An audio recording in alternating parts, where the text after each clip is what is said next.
The Girl with Green Eyes.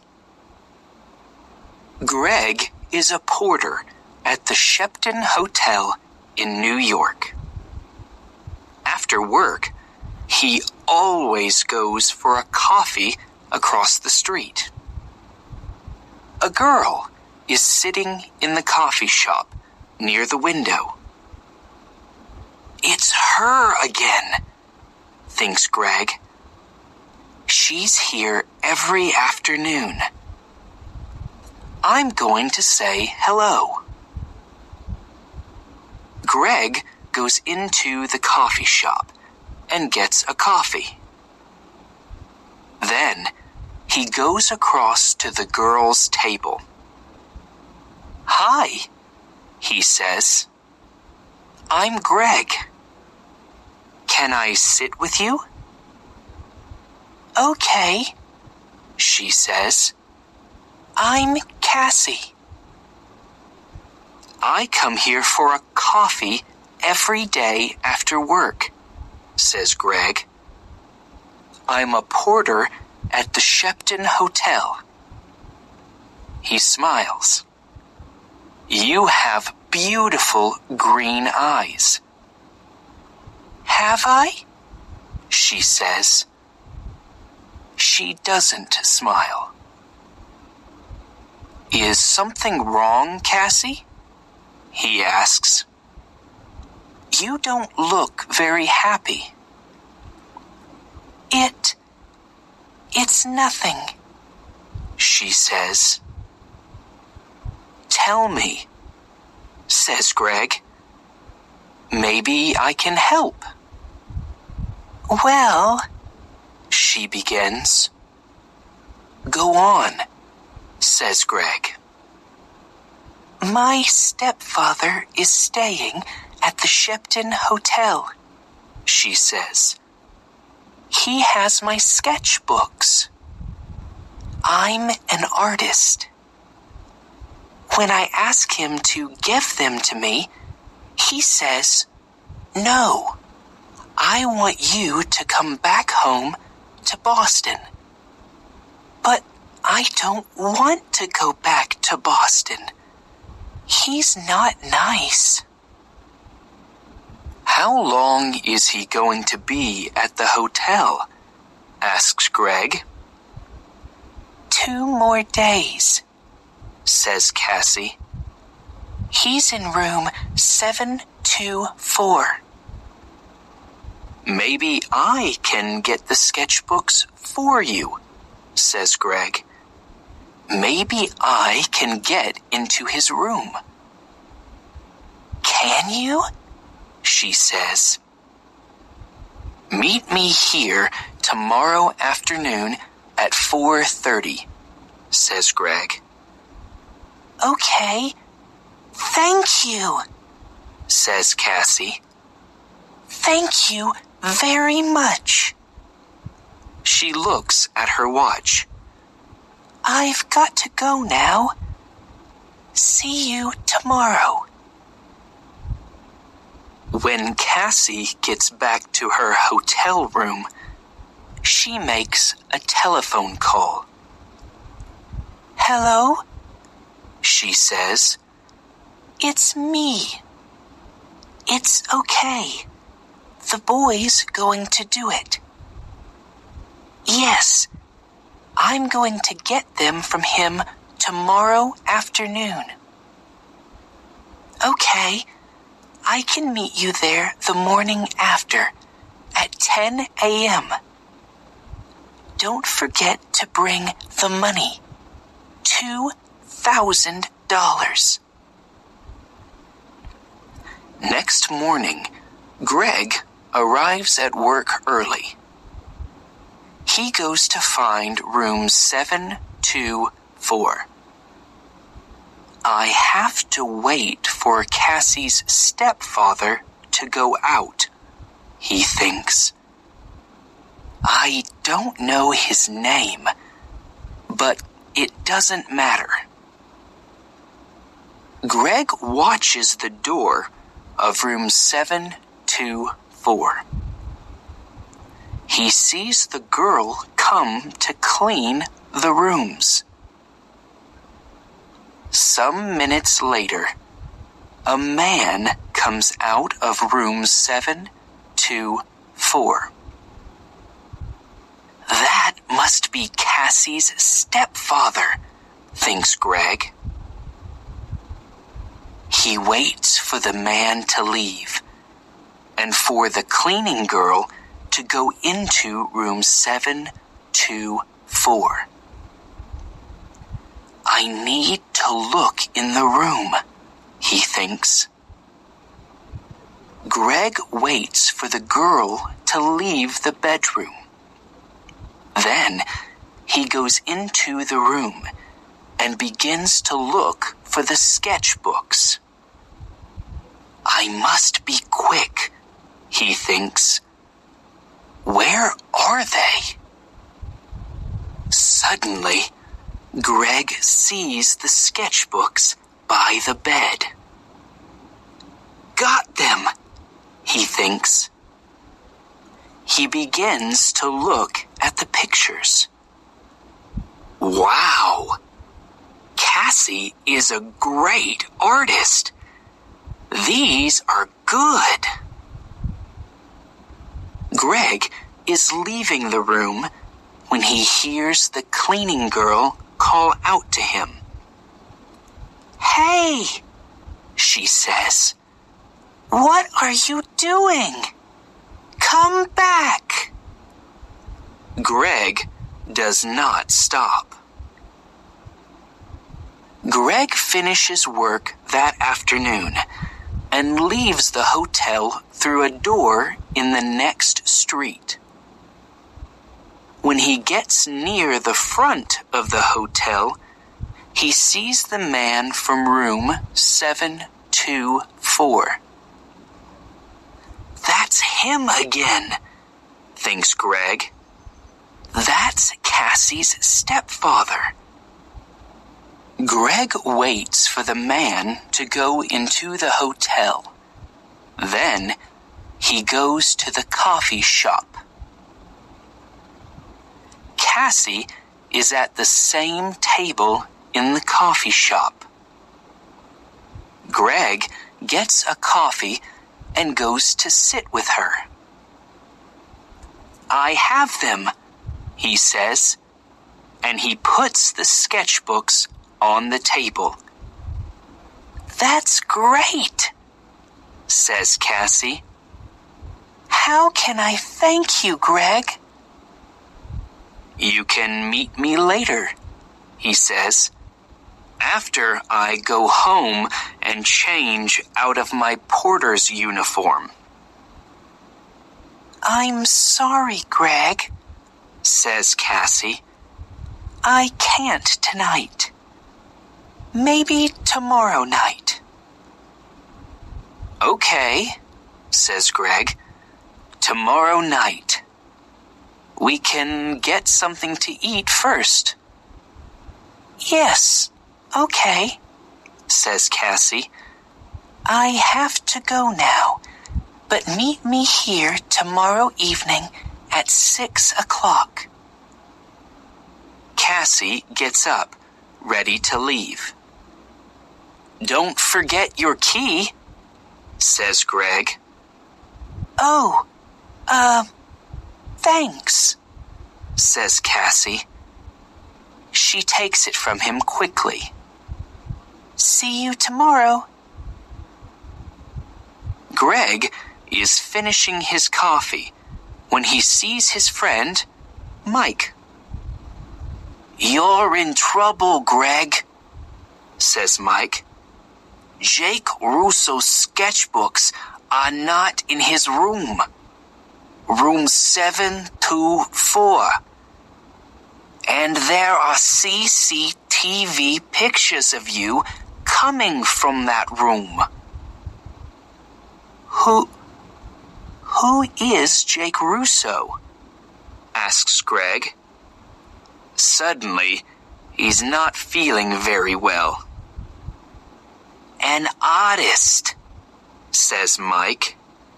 His pictures sell for thousands of dollars, and his sketchbooks sell for thousands too. Do you have them? Asks Mike.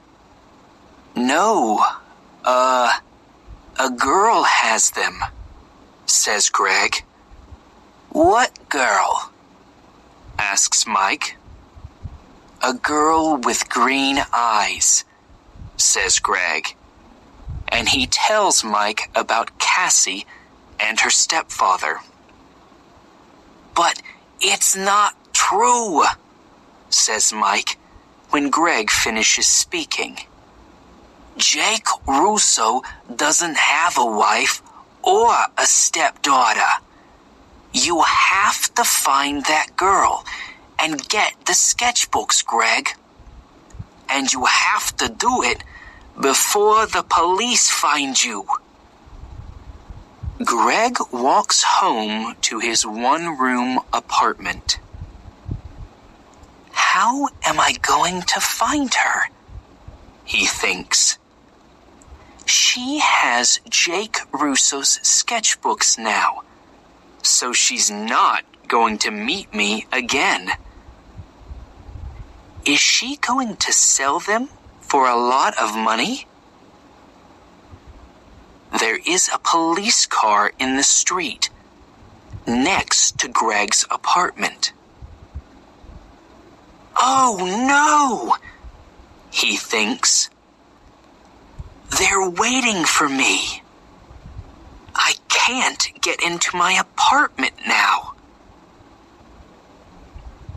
That night, Greg sleeps on a train in the subway.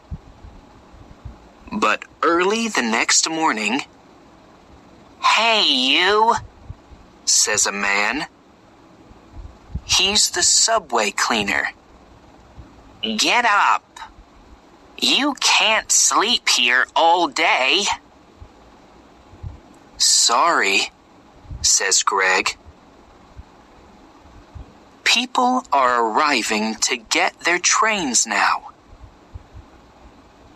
One of them stops and looks at a photograph in his newspaper, and then at Greg. It's him, thinks the man. It's the young man in the newspaper photograph. The police are looking for him. Suddenly, Greg sees the man looking at him. And he sees his picture on the front of the man's newspaper. I have to get out of here quickly, he thinks. The man with the newspaper finds a policeman. It's him, he tells the policeman. The hotel porter. Hey, you, the policeman calls to Greg. Greg runs. Stop, calls the policeman. Greg doesn't stop. I have to get out of this uniform, thinks Greg. People know I'm the porter. Maybe Mike can give me something different to wear. When he gets to Mike's apartment, Mike opens the door. I need something to wear, Greg tells him. I can't go back to my apartment. My picture's in the newspaper, and...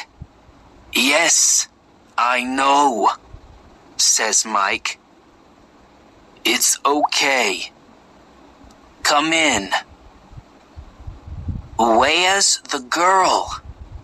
Asks Mike. Do you know? No, says Greg.